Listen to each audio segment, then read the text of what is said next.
ये भागवत क्या है? ये साक्षात परमात्मा का रूप है।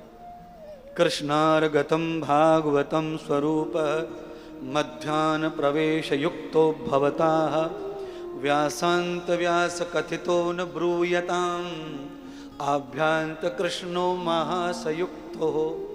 व्यास जी कथा लिख रहे थे, तभी भगवान ने संसार छोड़ने का निश्चय किया। तो भगवान कहने लगे, कृष्ण रूप में मैं कथा में जाऊंगा और विष्णु रूप में वैकुंठ में जाऊंगा और भगवान के रूप में अपने भक्तों में प्रवेश हो जाऊंगा। यस्तु न स्वरम कृताः मह्यम नो भगवते जनानाम। मेरी मृत्यु नहीं है, भगवान ऐसा कह रहे हैं, मेरा मरण नहीं है। तो कहां जाएंगे? तो भगवान ने बांट दिया अपने आप को। इस समय जो मेरी भक्ति कर रहे हैं, कुछ मैं उनमें चला जाऊंगा भगवान बन के, और मेरा जो असली स्थान है वैकुंठ विष्णु रूप में, मैं वहां चला जाऊंगा। और कृष्ण रूप में तम भागवतम कृतः, भागवत में प्रवेश हो जाऊंगा। और जो भैया बट गया हो वो मरता नहीं, जो बट जाता है वो कभी मरता नहीं है।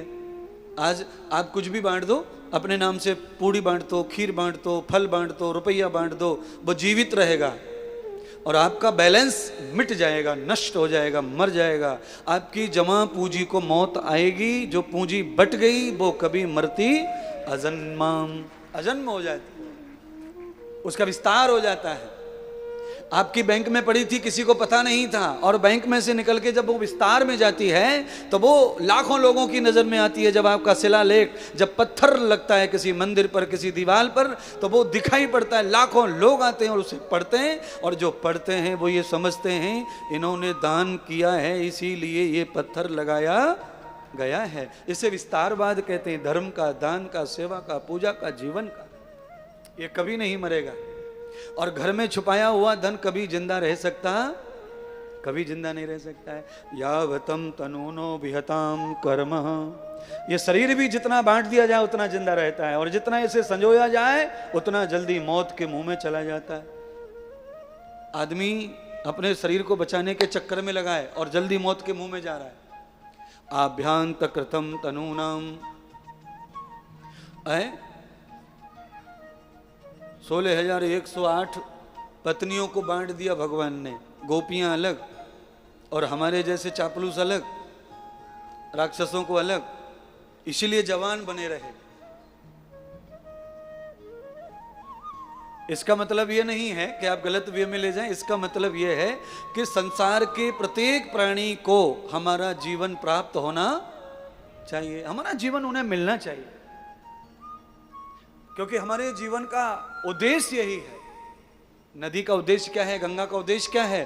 परमार्थम कृतम प्रयतो बृहदाराम। इसलिए समुद्र तक जाती है ना, बढ़ जाती है पर नष्ट होती। गंगा नष्ट होती नहीं, कहां पहुंच जाती है? समुद्र में विलीन हो जाती है, पर मौत आती, मौत नहीं आती है।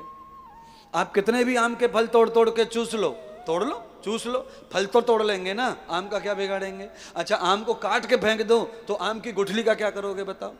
आभ्यांत, नष्ट नहीं कर सकते आप उसे, क्योंकि विस्तार के लिए उसका जन्म हुआ है। और ऐसे ही जब पेड़ की तरह, नदी की तरह, गाय की तरह, साधु की तरह जीवन जब हमारा हो जाएगा तो हमारा भी मरण नहीं आएगा, विस्तार हो जाएगा, धर्म का, धन का, सुंदरता का, कीर्ति का जय जयकार हो जाएगा।